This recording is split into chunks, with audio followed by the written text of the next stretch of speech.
السلام علیکم، امید کرتی ہوں آپ سب خیریت سے ہوں گے۔ آج ہم بات کریں گے لیلۃ القدر کے بارے میں۔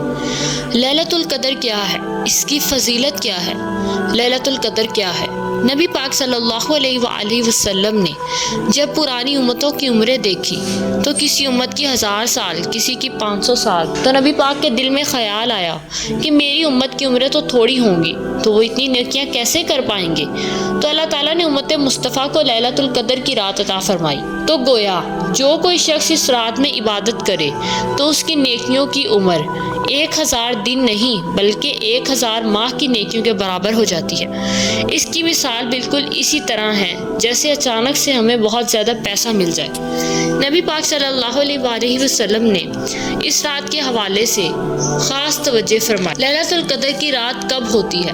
صحیح حدیث میں آتا ہے، نبی پاک صلی اللہ علیہ وآلہ وسلم نے فرمایا کہ اسے رمضان المبارک کے آخری عشرے میں تلاش کرو۔ گویا کہ یہ جو 5 طاق راتیں ہیں، 21، 23، 25، 27 اور 29ویں، ان 5 طاق راتوں میں اسے تلاش کرو۔ اس رات میں اللہ کی رحمتیں نازل ہوتی ہیں، آسمان دنیا پر اور زمین پر فرشتے اترتے ہیں، حضرت جبریل انہیں لے کر آتے ہیں، اور جو بندہ اللہ کی یاد میں ہو تو فرشتے اس کے لیے دعائے مغفرت اور رحمت کی دعا بھی کرتے ہیں۔